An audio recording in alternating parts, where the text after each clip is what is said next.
இன்னைக்கு நாங்கள் பார்க்குக்கு போக போகிறோம். போயிட்டு கண்டினியூ பண்ணுறேன்.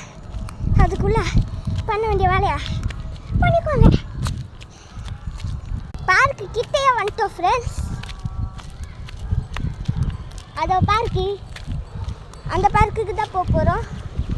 இதுக்கு ஒரு பேர் இருக்குது, யானை பார்க்கு. அதில் ஒரு சருகாமரம் யானை சைஸில் இருக்கும். அதை யானைன்னா சொல்லலாம். யானை தும்பி கையில் வர மாதிரி இருக்கும், நல்லா இருக்கும் ஃப்ரெண்ட்ஸ். அதனால தான் இந்த பார்க்கே செம்மையாக இருக்கும். பார்க்குக்குள்ளேயே டெம்பிள் இருக்கும். எதுவாக இருந்தாலும் போயிட்டு கண்டினியூ பண்ணுறேன். நீங்கள் உங்கள் வேலையை பார்த்துக்கோங்க. நாங்கள் பார்க்குக்கு வந்துட்டோம். அங்கே பாருங்க பார்க்கு. நிறைய பேர் இருப்பாங்க. இந்த பார்க்கில் தான் ஃப்ரெண்ட்ஸ் இன்னைக்கு நம்ம விளையாட போகிறோம். இருங்க கொஞ்சம் கிட்ட போயிட்டு திருப்பி கண்டினியூ பண்ணுறேன். பாய். நாங்கள் பார்க்குக்குள்ளே என்டர் ஆகிட்டோம்.